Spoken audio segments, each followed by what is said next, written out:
That's not only the only thing you deal with. As you get more successful and you get more visible, you also get people that want to define you in various ways. Some ways good, a lot of ways bad. And you're also having to deal with that energy. You're dealing with a press that mischaracterizes who you are, mischaracterizes what you're doing. And you have a lot of love, but you also have so when I've seen this with him, we've been talking about this. You can win 3 Emmys and be nominated for 5 Emmys and do all this stuff, and they'll remember something that happened that was controversial 10 years ago, and that sticks to you. Well, but it's with, really with you, especially with the Ari Gold stuff, like he's a very like aggro, like kind of in your face dude. So, and a lot of people know that role, even though you've done a jagillion movies. It's ridiculous. But I either was with you or maybe you told me about this. We can edit this if you don't want me to say this too. But wasn't someone like, man, I thought you're gonna be a little more, like.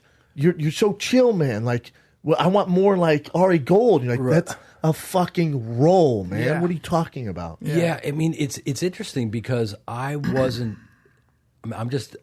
prepared for what the tax on, playing a role for 8 years, and then doing the movie. You're in people's living rooms for almost a decade. And if you play it authentically, I didn't play it out in my mind, and I wasn't prepared for the knives to come out immediately because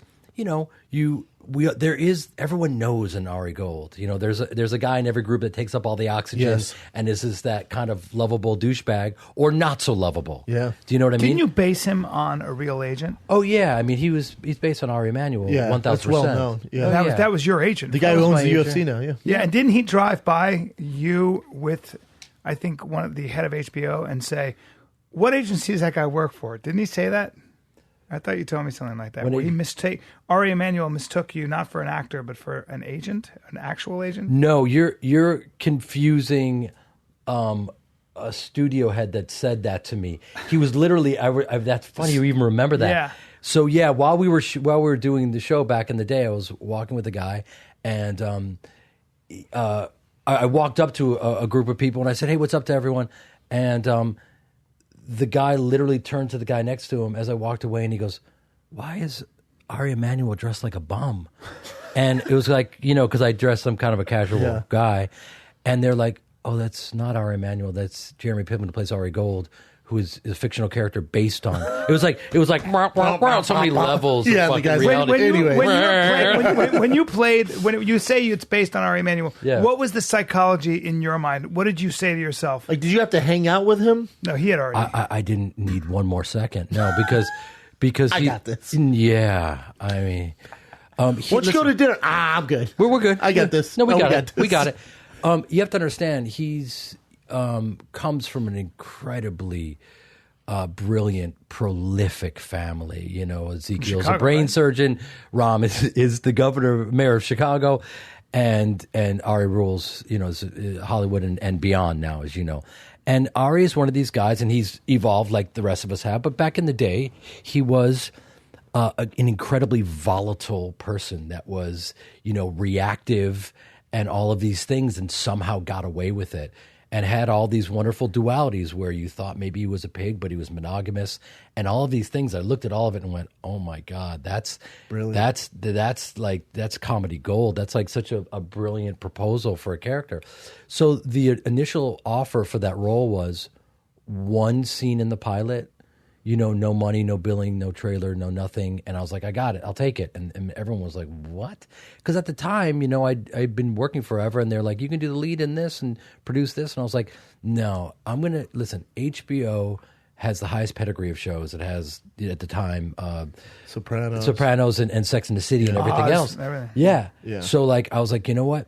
People love the backstage life of Hollywood. They're fascinated by it. Yeah. And this thing is I think, it's gonna be fascinating to watch, and I love this character. So I just kind of jumped in, and then it's your job, like anything else, to get in there and kind of flesh out the character, and that's kind of what happened. What do you mean by flesh out the character? Well, I mean, you just come over prepared, and you just you play every character like it's the lead, even though it was the smallest character in the show. Right. You know, you give the character as much integrity as possible. He's got a point of view, and he has his fears and doubts and likes, and he's opinionated. So you think about that. You think about what is this character's like. What are his fears? What are his doubts? Everything. Yeah, everything that goes into it. And then also, if they don't yell cut, you just keep going. You keep going. You swing like it's the last 10 seconds of a round. Well, I think that's all I do. I think what's interesting too is during Entourage and the whole Ari Gold thing is maybe not at the exact time, but remember there was this negative connotation with TV when major movie stars or actors went to TV. It's kind of like, oh, because they can't make it in the movies. Now, it's and even that, I think that was kind of the start of it too, because Entourage was so big, Sopranos was so big, and then now, like what FX is doing, any series they put out from that OJ thing to American Horror Story, their new thing with the Bette Midler story, they're just home runs. They can't miss.